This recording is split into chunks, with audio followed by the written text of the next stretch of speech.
things, but that's okay.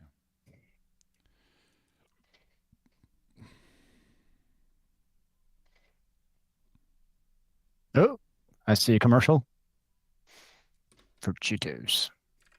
Add one of Cheetos. add one of two. Oh, apparently you can get mac and cheese Cheetos. Isn't that kind of redundant?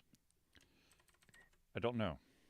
I mean, it's already Cheetos, so it's cheese flavored. So it's like, how do you get more cheese than Cheetos or mac and cheese? I don't know. You got the three cheese mac and cheese. I mean, there's three different types of cheese. So Mac and much cheese. cheese. It's delicious cheese. Oh no, you don't see my stuff. I know. Like I said, I kind of have the fireplace. What are you doing, good lord? All right, let's see what we got here. All right, we close that one. And of course, my lighting is going to be all over the place. So that should be fun. Ah, son of a bitch. I didn't mean to do that. Talk on it.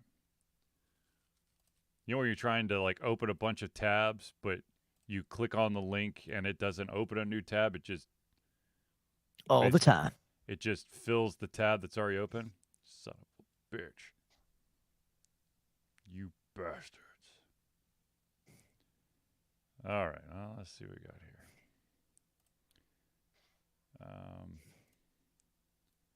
Is this actually going to open up in the right one? Yes, it is. Ha ha. All right, one sec here.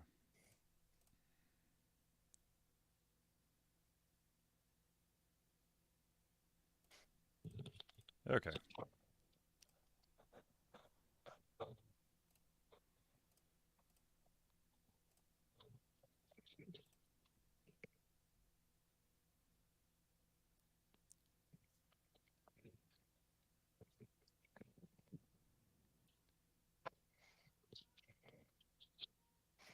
All righty then.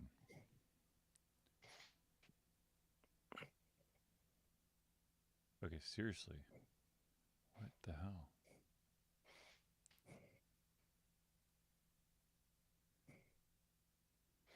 Mm-mm-mm-mm. Okay. Aha. No. Shit. All right, well, we're just going to have to fly by the seat of our pants because I don't know what's going on. Where did the pants go, sir? I don't know. But we're going to be flying on that seat of the pants. Nice. All right, here we go. Oh, got to hit record. And then mute Zelius and myself. Oh.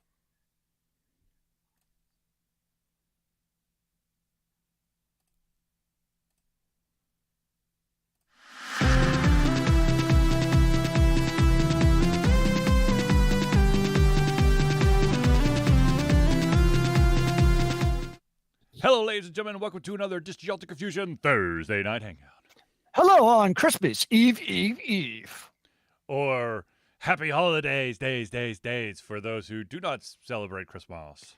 So many days of holiday cheer for Indubitably. Okay, so ladies and gentlemen, this is of course the Thursday hangout. Oh, sorry. I'm your host, Charlie, and I'm joined once again by the Clifford himself, Zelius. Greetings, good sir. Ladies and gentlemen, this is the Thursday Night Hangout. It's a live show where we try our best to cover the topics most important to you. If we unfortunately, oh my gosh, Charlie, come on. There's a script too. I mean, this is the terrible Is thing. this our first time doing the show? I get Apparently. confused about these things. The Thursday Night Hangout is a weekly live show where we try our best to cover topics that are most important to you with you during the show. If you haven't submitted your topic, question, etc., have no fear. You can drop them in the chat and we will add it to the topic list for the show. If we do unfortunately run out of time, those topics will be added to the beginning of next week's show. Yes. Yes. I will fully admit that it has been a crazy week for me. I unfortunately am not off of work. I had a. You're still working right now? Yeah, sure. At this hour? Yeah, I guess. I don't know. at the I don't recognize what time is right now. So, Well, I the w- show has started, so I'm thinking it's after 8 o'clock Eastern time. yes, yes, of course. I was out late last night. Unfortunately, um we lost the championship game by like 13. Damn. But hey, we put up a hell of a fight. We were not supposed to be in that championship game. But anyways, um so let's get to some of these topics here. The first one is, even though that wonderful petition uh, went strong about, bring Cavill back to be um, the Witcher, but get rid of the writers. It was a very successful campaign. However, Cavill has signed on to a new project, a live action Warhammer 40K. So it'll be interesting because the Hammer, I've read some 40K Warhammer novels. And You the mean thing is, like, Bibles? It's like what's that? the Oh, the Bibles. They're like, omnibuses is what they call them. yeah, they're like phone. They're got the thickness of phone books. And for you youngins out there, phone books are like, I don't know, 6-7 inch thick books. They are behemoths. Yes. Is a nice way of putting it. And the ones I've read will be interesting is like there's not a lot of necessarily there is world building, Yeah. but it's literally all action all the time. Like they're literally like war books that have like the 40K universe built around them. So that kind of be where I'm interested to see like where do they go with it? I mean, did they base it on some of the books because you have a ton of different like series and authors from the 40K universe? Obviously, you have the tabletop game. You have a whole slew of video games. So that's be curious to see where do they kind of go with the 40K universe because most of these projects, like whether it's The Witcher or all these animes that come out from Hmm. Netflix Hmm. recently, like it's pretty straightforward. Like of your source material, whether or not you stick to it, who the fuck knows? Right. But in general, like where you kind of go with it, pretty straightforward. But with 40K, there's such a plethora of information and different stuff out there where you could really go. So that's what I'd be curious to see is where do they kind of start with it. Um, I'm looking forward to it. I think it could be really cool to see what they do. It looks like they'll have an Amazon budget to do it in. Um, we know budget does not always mean success, but it sure Right. as hell doesn't hurt to have that budget to make the success because, I mean, anything in the 40K universe, most likely it's going to need some pretty badass special effects. I mean, you're in space. Like, it's not like you're just on Earth, running around. It's like they're in warships and, the different characters with you're gonna need like some crazy prosthetics and costumes Yep. for these different characters because they're not just humans. They have like the Space Marines, they have the Inquisitors, and all these different really interesting characters. Um, so I think it'd be cool. Um, I mean, I could see it if it's successful because that's always the big question Hmm. as like a whole universe, which I think is the goal. But just because there's so much stuff out there that you could go with. Um, and it seems like in the last like couple of years, they've also put out a ton of 40K video games. Seems like every time I turn around, there's like a new Warhammer video game of some sort. Yeah, I totally agree. So I'm trying to see here. The first edition of the Warhammer 40K rulebook was published in September 1987. Hmm. So 87 plus 3 to get to 90, so that's 13. 13 plus 22 is 35, right? Yeah, 35 years. It's been around for 35 years. So you got It's a pretty lengthy time. 35 years of material being produced in some shape or form for this. So I'm absolutely right there with you. There is like, I don't want to say a sinkhole, but it's it's such a huge chasm of stuff that you could get lost in.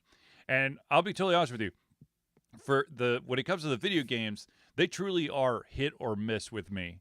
And then the same with the books. I mean, it really depends on the author. So I how involved do they get? The past authors, or maybe the best of the authors. I don't know. But right off the bat, I'm also with Zelius on this. It's going to be expensive as shit. The amount of like the the vehicles and the spaceships and the armor and the prosthetics for the different types of beings that they're going to be interacting with. I mean, just the set design alone.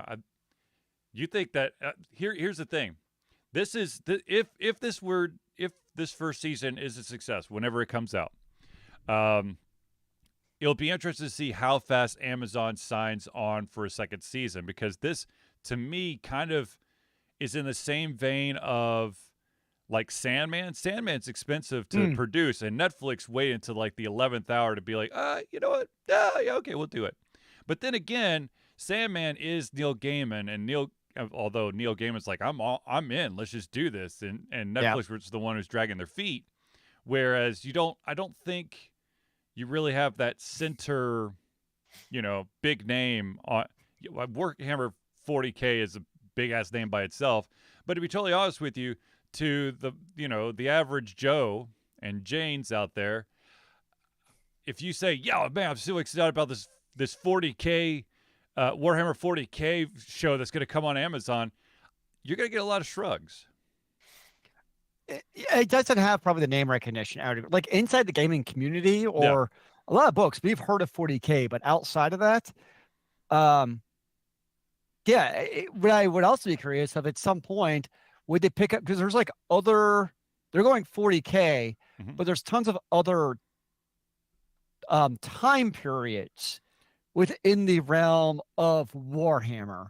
I've read some of the like more like sword and fantasy stuff. Which I think is just called Warhammer, right? They just dropped the 40K off. I would have to check. I have the book in my little library. I'd have to look. I forget what exactly they call it. Maybe it is just Warhammer. I don't remember now. But I mean, that's just straight up like regular good old fantasy with vampires and wizards and stuff. It's kind of more like Dungeons and Dragons with miniatures. Like, yeah, that's actually a good way of putting it. Almost like it's almost like, and that it's kind of like a Dragonlance universe in a way, if you kind of put it like the analogy of books. Yeah. But still definitely more dark, which is Warhammer. Makes sense. So that's gonna be really kind of curious to see is, do they expand it to outside of the 40K universe? I mean, honestly, the old school when I say old school, I mean old era, like the fantasy era of Warhammer, would actually be perfect for like anime. Yeah. Because I mean, that's kind of the anime forte is, sword and board fantasy. So kind of take that, do some of the cool like Inquisition stuff where you got the witch hunters, hunting stuff down. That could be a pretty badass anime. Granted, Netflix seems to be doing a lot more of the animes than Amazon, but still. So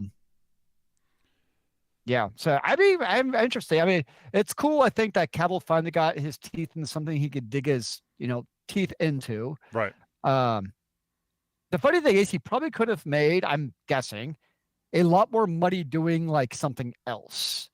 Because I think at this point he has a name to be able to command doing a lead actor in something else if he'd wanted to. Right. But it seems like, he really, based off his history in The Witcher and then getting involved in Superman, like this is stuff he's kind of at a point in his life like, screw it, I want to do the projects I want to do, as long as I still have time to play World of Warcraft on my massive gaming PC that the rest of you can't afford. Exactly. Which I approve. Which, ironically, speaking of World of Warcraft, apparently even popular streamers are seeing that their numbers are decreasing when they stream World of Warcraft now. Well, because Dragonflight's coming out or has come out? It just came out. You already have the first, of course, you already have the first person who's already maxed out. Like, I don't think I would ever be that person. I don't think I could do it. Be like, oh yeah, here comes the new expansion. I'm going to max out. Even when I had a lot of time, I don't think I had that much time to really sink into something like that. Well, I guess the question is, was this person streaming it as they did it? True. Because it sounds like something that you would do for views. Oh, Like, absolutely, yeah. if you're a, professional video game streamer, then you got to do, the crazy stuff to get people coming to your channel and doing the views. So in that context, I can see where it makes more logical sense to just kind of go all in and get to that level. I don't even know how they do leveling in World of Warcraft nowadays. I don't. It just that it to me when you're trying to be the first one to max out, it feels like a speed run because it is a speed run. But me like MMO and speed run just to me is like the weirdest. Like MMO, it's massive multiplayer online game that you're there to interact and stuff. It's yes, single player speed run till your heart's content, but in an MMO, it's really weird. Well, the irony though, it started about 3 months ago. I don't remember the streamer, but one of the YouTube guys actually posted a video, which there's been a lot of reactions to, of single players basically save the MMO genre. And you even look at like Final Fantasy 14. I always want to call it Realm Reborn, even though it's technically not a Realm Reborn anymore. And they're clearly, I mean, obviously still the online multiplayer. It's like that's not going anywhere. Right. But they're putting an enormous amount of resources into the gameplay so you can play the entire game single player. So even like, I know you've always had like the gripe of MMOs, like at some point you're going to get to that point in the quest line where you have to group up with other people. Well, they've actually made they call it the trust system, where when you get to those dungeons, you can actually team up with 3 to 4 or however many people need for your dungeon NPCs, kind of like the old school Guild Wars 1 style, where you could go in. And so they're putting a lot of effort in also building the dungeons around the trust system.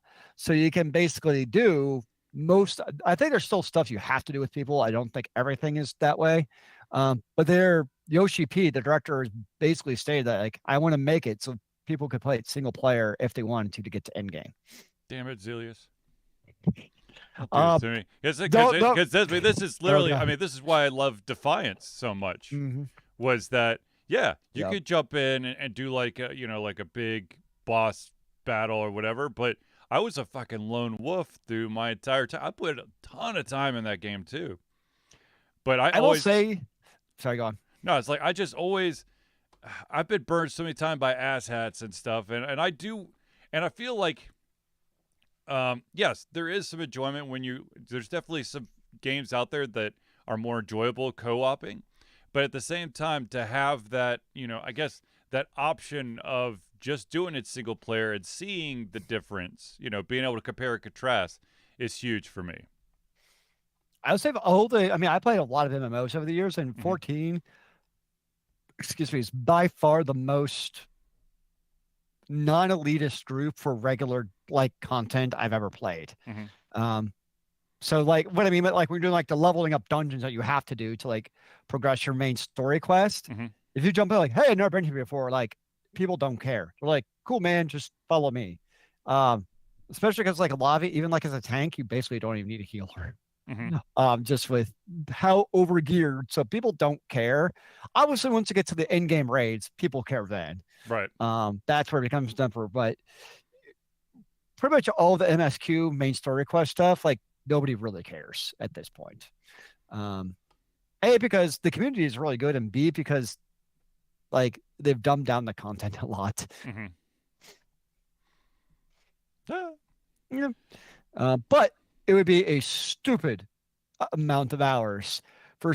I kind of care, like what I should look at. What would be the hours to basically start Final Fantasy 14 at level 1 and get to like the end of Endwalker? Would be many hours. Yeah, I wouldn't know. Hours. I will say that I have now surpassed the 25-hour mark on Tales of Arise.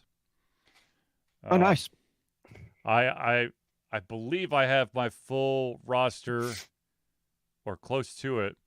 I have 6 characters. So did you get the nature guy? The I have the Lord. The last guy I got was Yep. the Yep. Lord. Yep. Yeah, the guy who does the like the vine thing to Yeah, lock people in place. I guess as I call him, the nature guy. Yeah. No, yeah. So, I mean, I've put some serious time in there. I even have done some fishing. I tried fishing once, and I'm like, this is terrible.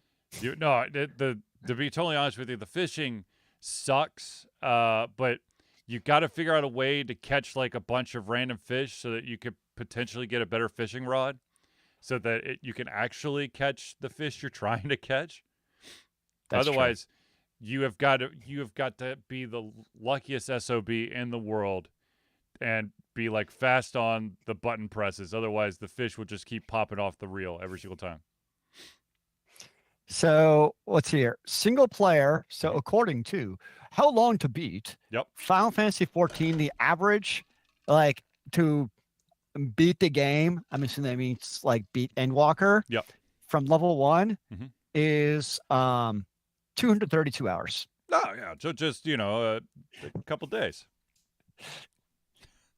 Actually, you know what you should do is play it every extra life. Like that's just where you play for the 24 hours, and wherever you left off, and then take the next a extra year life. off. Jesus. Yes.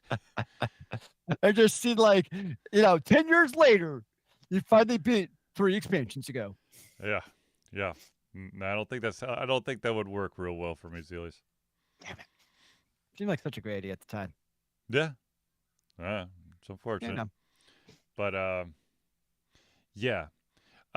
Okay, so speaking of gamer communities or just gamers in general, I don't know how many people out there are playing Valorant, but a shit ton of you guys are. Valorant has announced that they are going to be updating their automated Smurf detection system. Now, Zelius, I will yield the floor to you so you can explain exactly what Smurfs are. So basically, a Smurf bar, like let's just say you have an SR rating from 0 to 100 for the sake of argument. And let's say 50 is perfectly average. 90 is awesome, and 10 is like you basically can't actually use your mouse. And so what happens is, let's just say a player, their natural rating, let's just say it's a natural rating of 90. What a Smurf does is they either A, start a new account, or B, they take their level 90 skill account and they intentionally lose matches. Typically, they get well below the average rating of 50. The whole point of why people do this is they then want to get down to, let's just say, level 30, and then go in and face stop the entire composition or entire opposition to get back up to that top level. And it sucks for 2 reasons. One is, if the player does not purchase a new account, it means that level 90 player must now intentionally throw all those matches to get back down to this hypothetical level 30. So you've now basically ruined all these matches for all these players because you have a player throwing. And then on the inverse, you have now this level 90 natural player at level 30, basically just created an entirely unfun and unbalanced game for the rest of the players at that level up to many, many, many levels. So it just creates a very unfun, because the whole point of like competitive gaming is they have evenly matched games. For the most part, my experience is, if it's an evenly matched game and you lose, as long as you wasn't like a face stomp, people still have fun. It's like, well, we lost, but it was fun. We had some good fights. Life goes on. It's when you are continually in these matches where there's obviously a Smurf or completely imbalanced matchmaking, where you just get face rolled over and over, either winning or losing. That's where the games start to lose their fun. Because we all want to win. By the end, we also play competitive games because we want that thrill of competition, right? The endorphins for when you win that battle that was tough against an evenly matched player. It's Smurfs basically, they ruin that gamer experience, both for winning and losing. Definitely more so for the losers and the winners, because at least for winners, you still have the yay, I won. but just takes a lot of enjoyment out of the game when you have Smurfs in the game. There's just no other way of putting it. Yeah, I mean, I've I'd be very interested to see. Of course, you're not going to get all of the fun details behind exactly how they determine, the Smurf accounts and whatnot. But uh, whatever it takes to kind of level the field and make sure that people aren't dicking over other players and ruining their enjoyment. Because that's the thing. I think that's one of the other reasons why I kind of get gun shy when it comes to multiplayer games. Is am I going to be dealing with someone who is going to be trying to throw the match, or Yeah. or am I going to have face off against someone who is so far and above what I am, and I just constantly get curb stomped over and over and over again? Then why would I come back? Um, Yeah. No, I agree. That's definitely a major problem with online competitive games. And how to balance that is a ongoing battle. Yeah. Especially, I mean, especially a game like Valorant with a free to play game, you can easily go in and create a new account. Now there are things like you have to have like so many hours and so many wins or losses in order to play competitive. Right. So there are kind of checks and balances. Um, but in the way, there's always a way to game the system. I mean, hell, you can get the boosting system. Yeah. So it kind of goes both ways. So you can be we think of Smurfs as usually players above their SR rating, either losing and throwing intentionally to get to the bottom or buying that account to get to the top. Mm-hmm. But you can also go the reverse, where I'm a player who's now boosted my SR, let's just say from 30 to 70, even though I'm a 30 rated player. Mm-hmm. Now all of a sudden, I'm playing with all these 70 and above rated players. So I've now, for my team, created a imbalanced experience for my teammates. And I'm probably going to cause them to also now lose their match at the same time.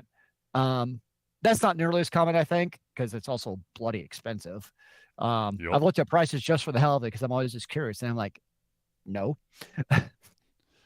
Oh, come on, Zelius. Well, sorry, I couldn't afford to get that Christmas tree if I got the boosting system. Boo. I know.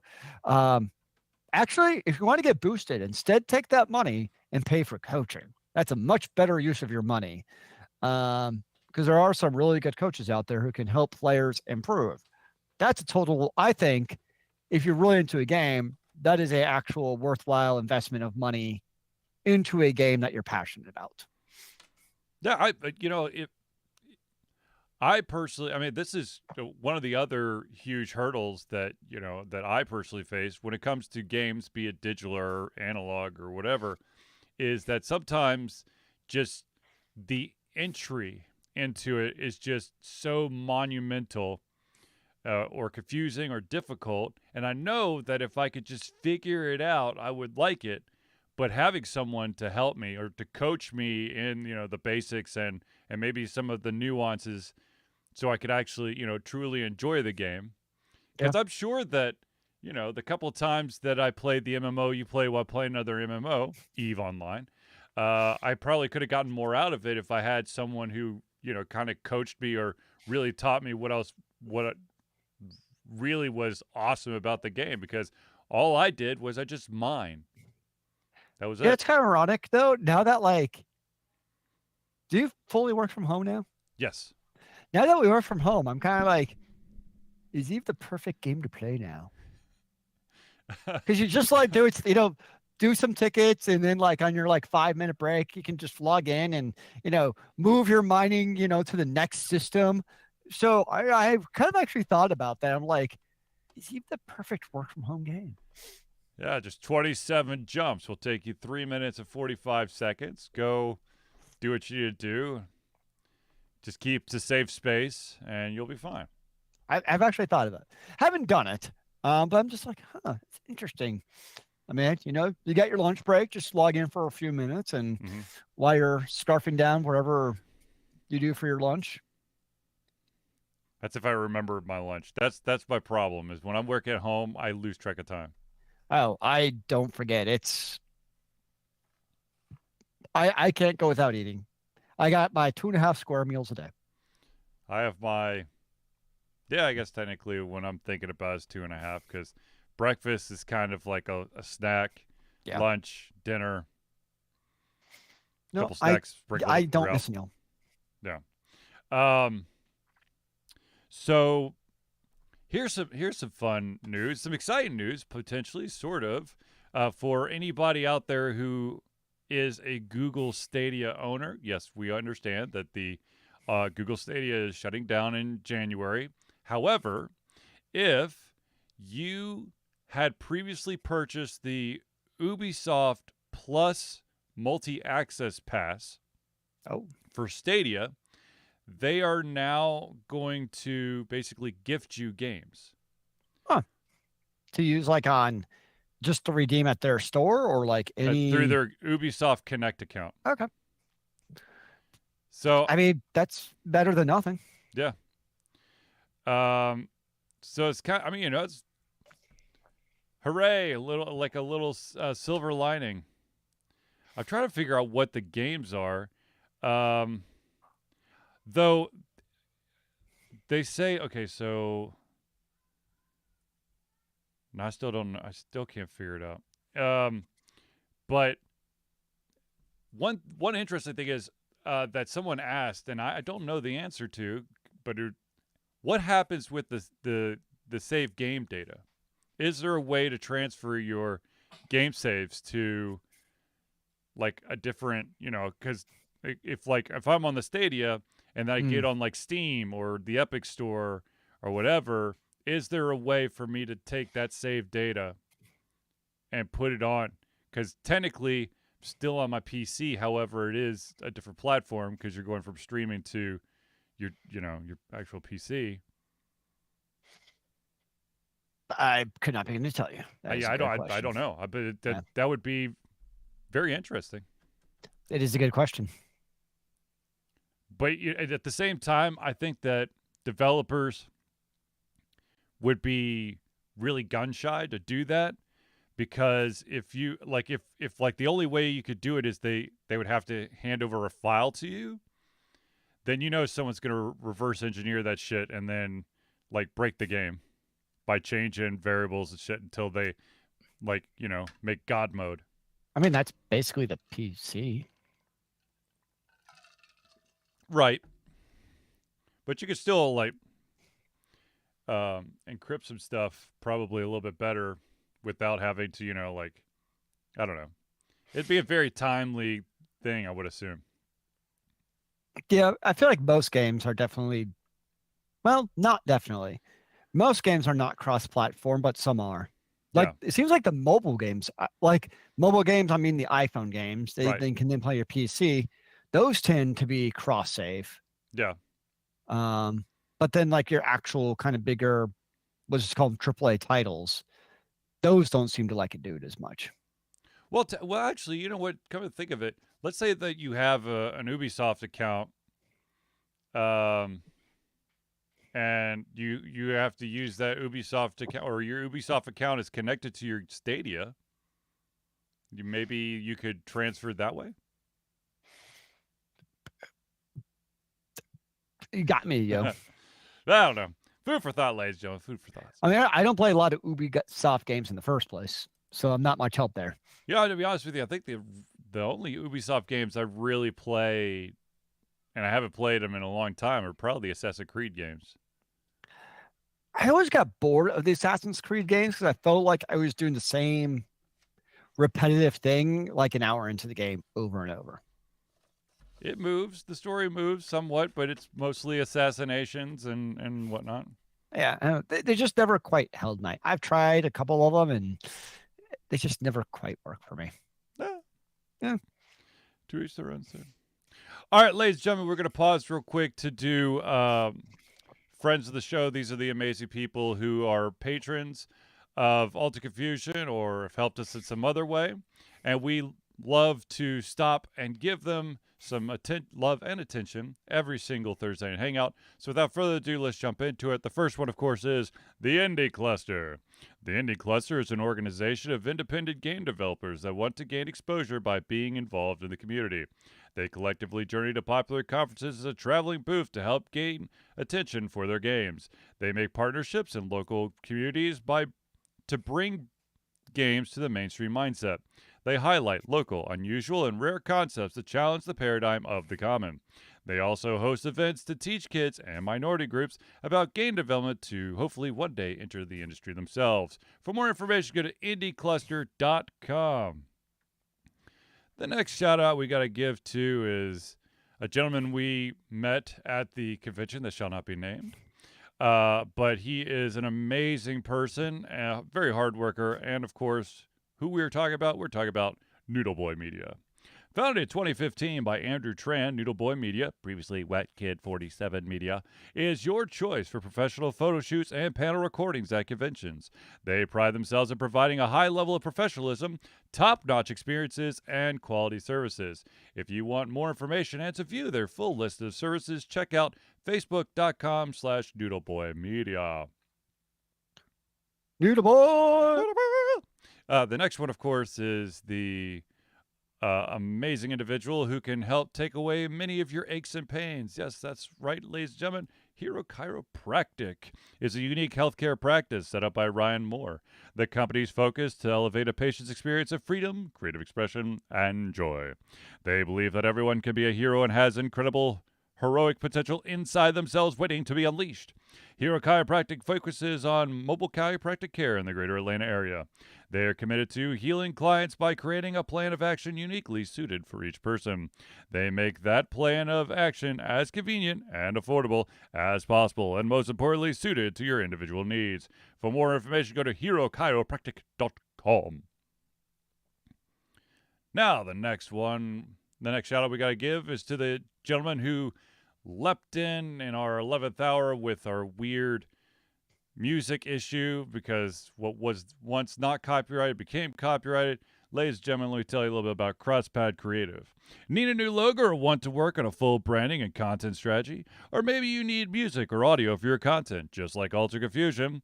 CrossPad Creative offers a whole host of solutions for individuals and small businesses. Just email Josh at crosspadcreative@gmail.com and see what he can do for you. Now, the final shout out we got to give is to probably our first and longest page, and that, of course, is Agile Axiom. By day, Axe leads both the development team and system administration team working with satellites at NASA's Goddard campus. But while not in meetings and many times during, he is the Agile evangelist Agile Axe, championing the philosophy of Agile and trying to make the world a better place for software developers, testers, system admins, and software projects the world over. Decades of experience in software development and leading Agile teams are brought to bear against evil processes, inefficient work, and bad habits. For more information, go to agileaxiom.com. And ladies and gentlemen, if you're interested, he also has a book out there that is called Is That Agile? All right, so let's do a couple quick Ultra Confused things, because I know that you guys right now are just dying to know, how do I become one of the friends of the show? Well, ladies and gentlemen, I'm happy to tell you that Ultra Confusion has a Patreon page. Hold on. Ultra Confusion survives on the love and support of fans like you, and so we have a Patreon page. Patreon lets you, the fans, lovers, haters, demigods, interdimensional beings, gods, demons, aliens, monsters, vampires, mummies, zombies, orcs, hobgoblins, regular goblins, dragons, and more to become active participants in the work that we love through a monthly membership.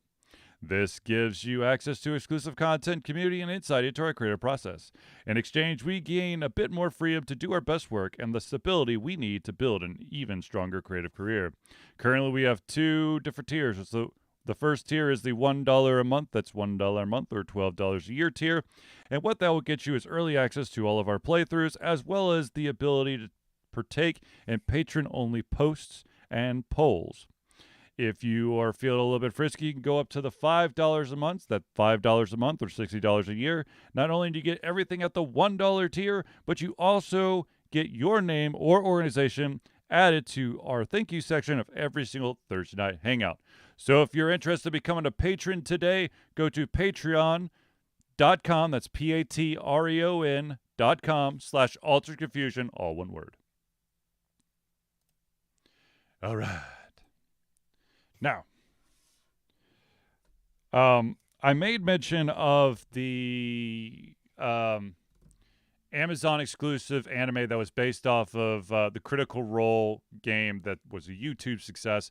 The DM, of course, being Matt Mercer, and how Vox Machina, Critical Role Vox Machina was getting a second season. Well, it turns out that not only are they getting a second season, but there's also a board game in the works that's around this. And to be totally honest with you, I'm finding this more and more is becoming a kind of a norm, where if you have a good like Dungeons and Dragons-esque system, you're gonna see some sort of like board game or tabletop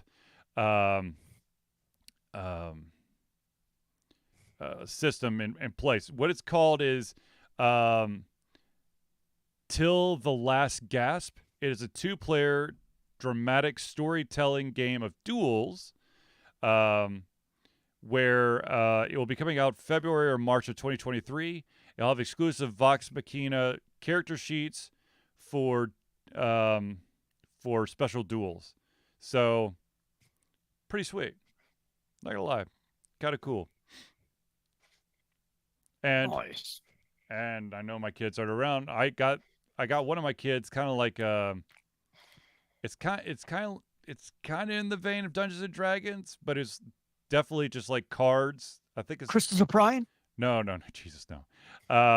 No, it's like Marvel Mayhem or something like that, Oh, where cool. you get like the Marvel characters and they got like different stats and you know, Nice. yeah. So it's a board game that you'll have to somehow play with them, is what I'm hearing. Yes, exactly. Isn't that convenient? Yes, actually, it's very convenient that the children are going to be receiving several board games this Christmas. How odd.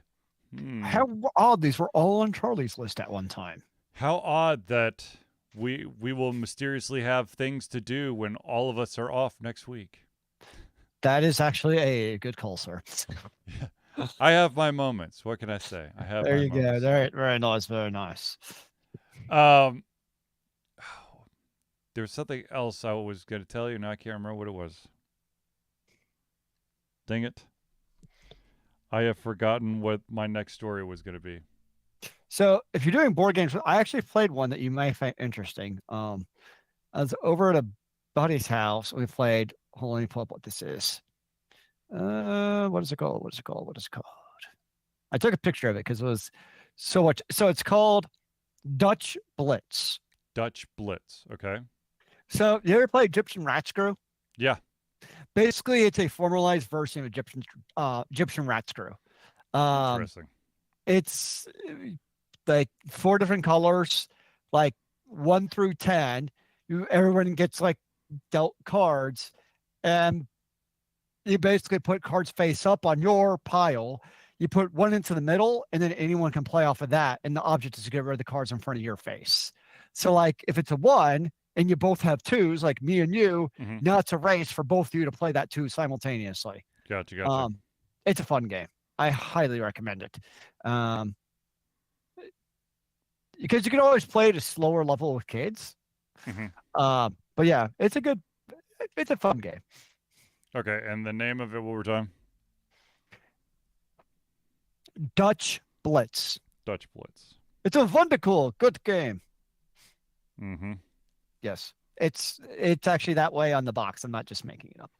So, I mentioned that Vox Machina, the second season is coming to Amazon Prime, starting in, I think it's January the 21st or something like that. Nice.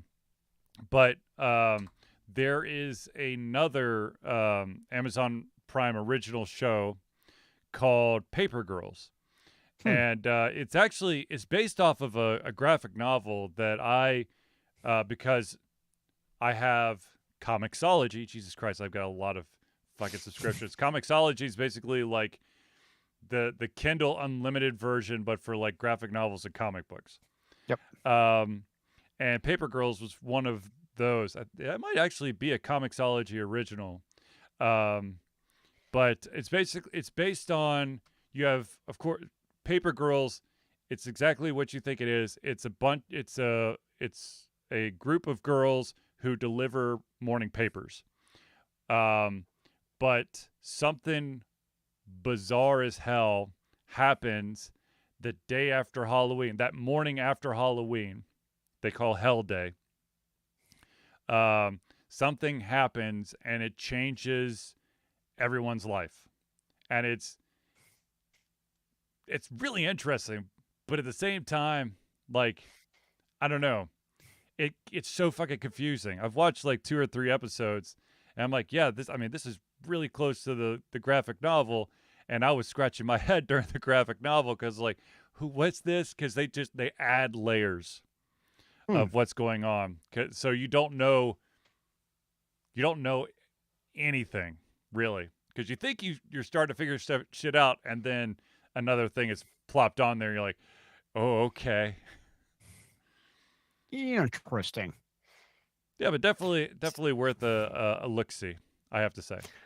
Not quite the same, but did you ever watch the Dragon Age anime on Netflix? So I almost started, and I will fully tell you, I almost started. However, I was feeling slightly sleepy, and Ah, instead of watching it and falling asleep to it, I ended up playing. Or sorry, I ended up watching. Where's my phone?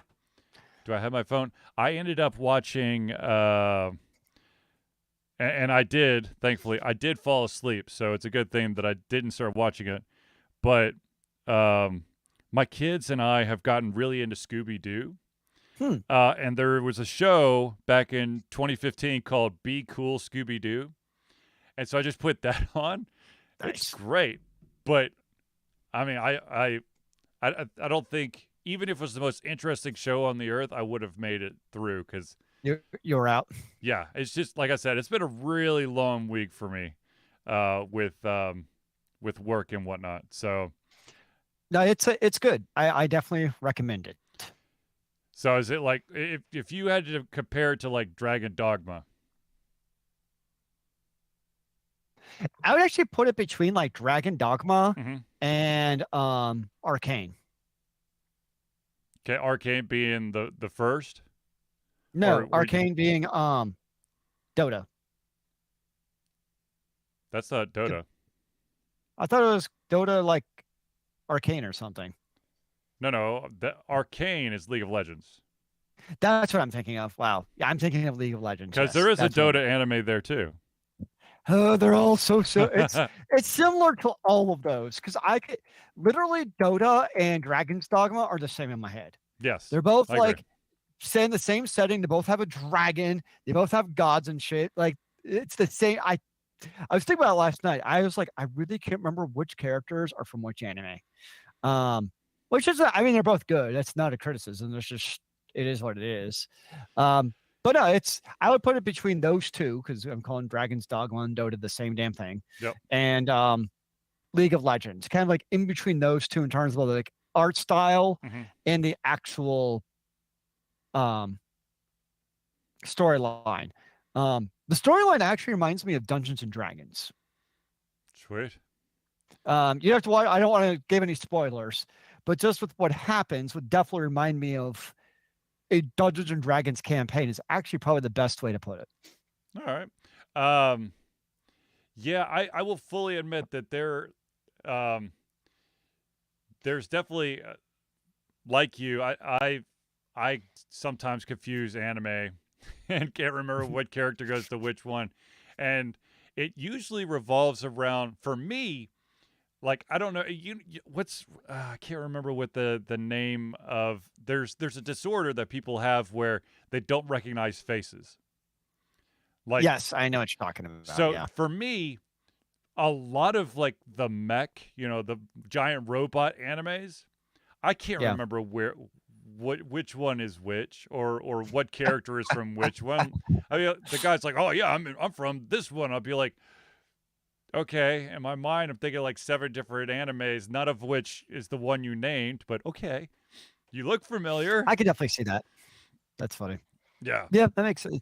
Because I mean, a lot of those robot animes also have kind of pretty similar like mechs, Yeah. and then like the actual animation Yep. typically somewhat similar. So yeah, that makes sense. I could get that. Yeah. Mm. So yeah, I mean, yeah. Um, I tell you what, I don't know what the Pokemon Company has done, but there are a lot of people who are shitting on this latest Pokemon game. They're just kind of, I guess, because I think it's like Pokemon Legends, Arceus or Arceus or whatever it was Hmm. just off the beat. It was different, and so people really got into it.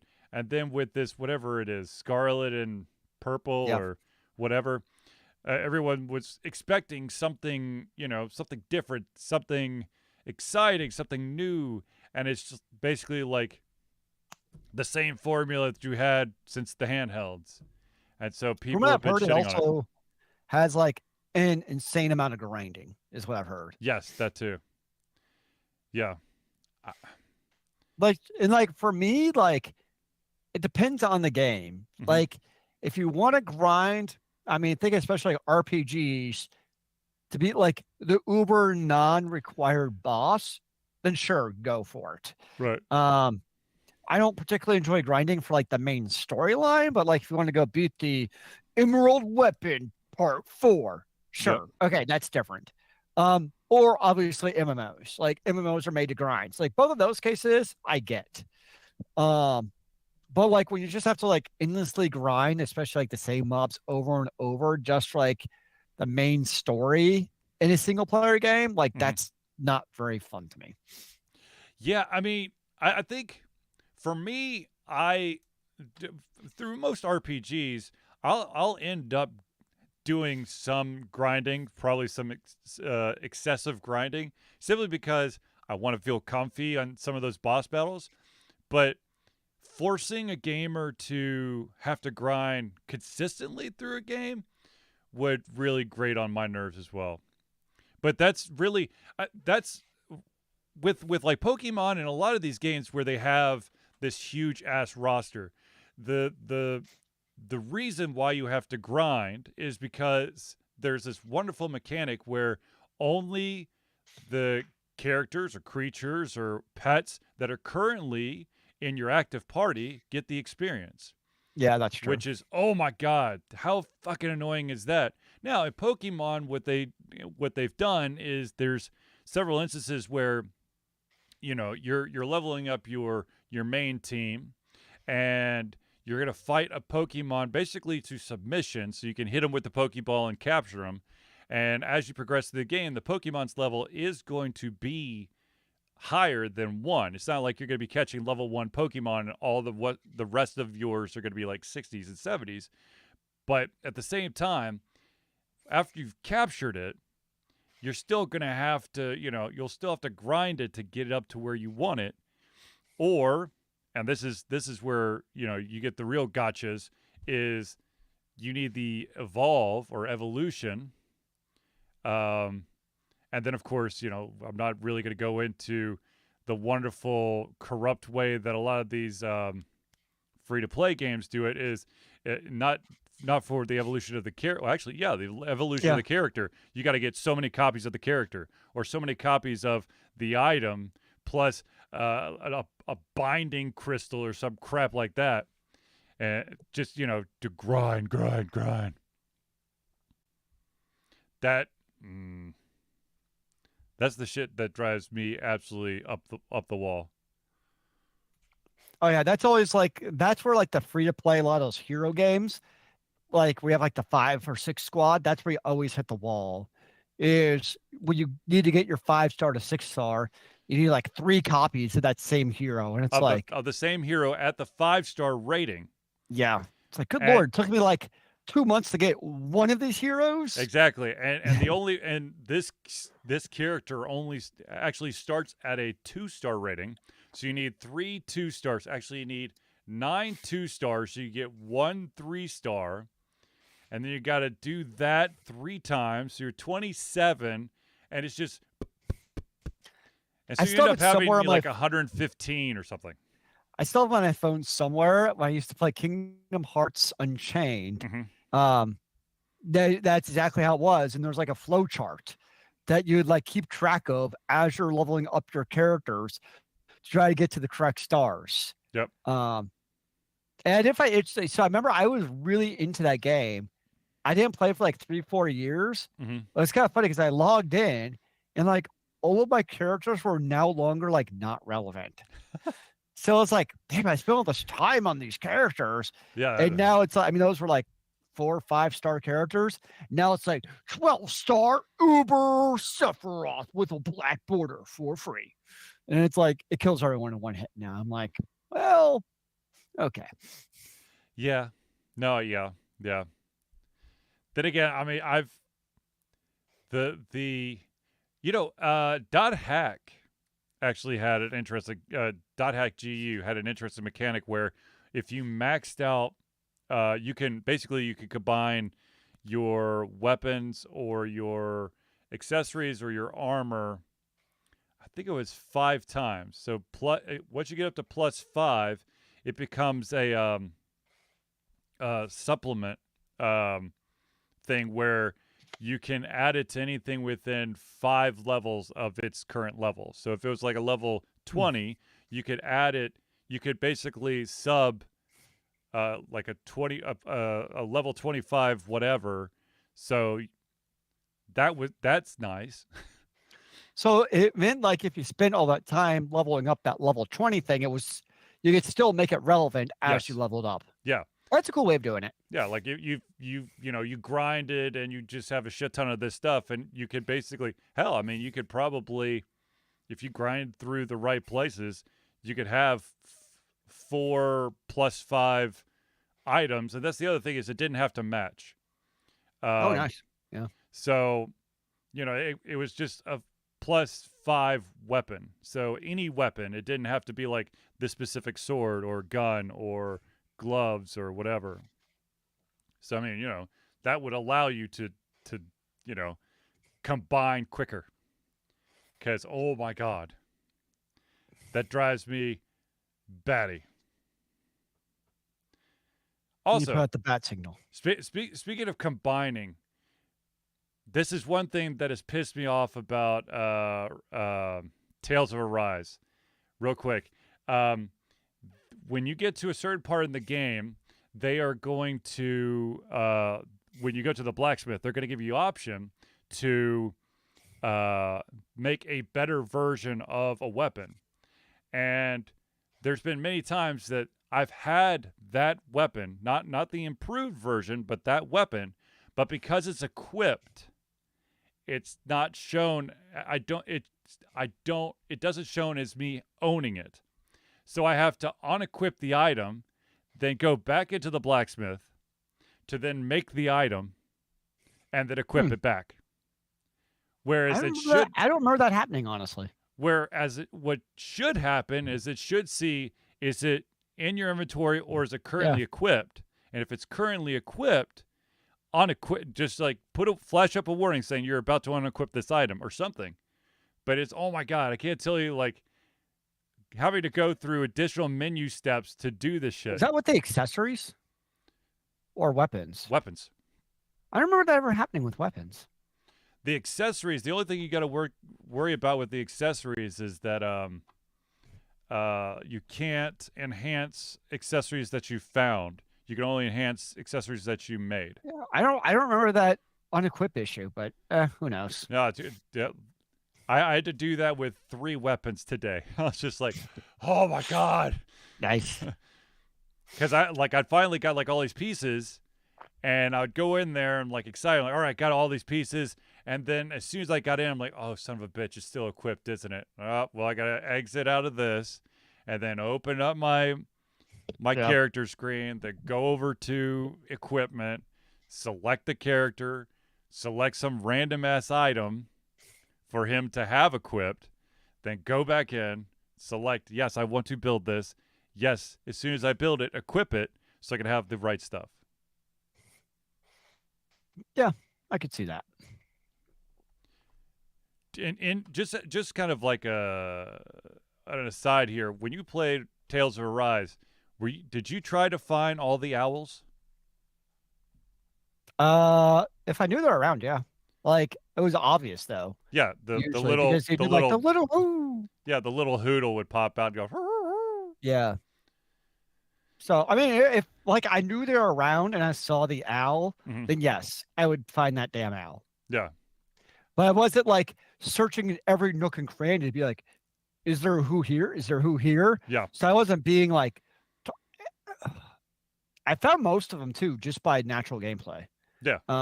Because when you go to the owl city, it'll tell you for the colors if you got all the owls for that color. Or I'll tell you, oh, this tree looks like Yeah, there's room for 2 more. yeah. So I got most of them just through randomness Yeah, without really trying. But yeah, no, if I saw a hoot, I was definitely finding them. yeah. Which of course is how you get your cool gear. And it was actually a game where I actually liked using the stupid Costume stuff. yes, the costumes were because you could actually see the costumes while you're playing. Yeah. Because it was the third party style. So like if you put on a stupid, devil's horn, you actually saw it in the game. It wasn't just like you never saw it. Yep. Or you could put a cattail on, and that's what they're gonna have. And then the cutscenes too. Yeah. Yeah. With the the only exception is if they were the animated cutscenes. Then it went back to the Yes, standard. you're right. But all the other like generated cutscenes. Like the comic book style. Yeah, yeah, that's good stuff. It's good stuff. Yeah, yeah. Though I am kind of like as you progress through the game, and you take out side quests and stuff, you unlock additional like skill spots. Yep. And maybe I'm playing it wrong or something, but the magic girl, I can't like none of hers. I've already done. I've filled out her entire the 5 that she kind of started with, and I can't seem to find any quests to unlock additional ones. They come later. I Yeah. bet you they're about to come right after It was the boss annoying. I gotta get to. Yeah, it was annoying. I remember that. I remember thinking the exact same thing. Okay, Like, good. So it's not where just are me. her extra spells? I'm so confused. Yeah. Yeah, exactly. Well, all right, ladies and gentlemen. I think Zelius, do you have any closing thoughts besides everyone have a safe and happy holidays? No, this fire feels really good against my back. It's keeping me warm. I'll It's bet. like I'm playing against the back of a old school Xbox 360. And it's like tethered to my back. So it's like me playing any game on my plasma screen TV and me sitting at point blank. Is your plasma screen still down there? Yeah. Nice. And that thing still warms the room really well. If I have a cup of ice water, it will melt the ice water. The plasma screen TV that I had was still my favorite like video ever from Yeah. like picture. I know like it's the most inefficient product ever made, but oh, that picture quality is so good. The true black, my friend. The true black. It was just vivid, man. I know.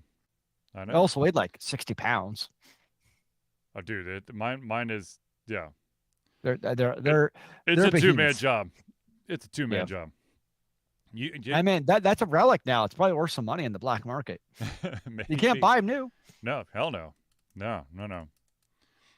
But anyways, ladies and gentlemen, I'd like to thank everyone for tuning into the Ultra Confusion Thursday Night Hangout. For myself, Charlie, and Zelius, been a pleasure giving it to come our heads, our mouths, and of course, our hearts. Will we be back next Thursday? I don't know. But if we are not, have a safe New Year's. But until next time, ladies and gentlemen, we'll see you later. Remember, kids, keep on gaming in the free world. Amen to that, brother.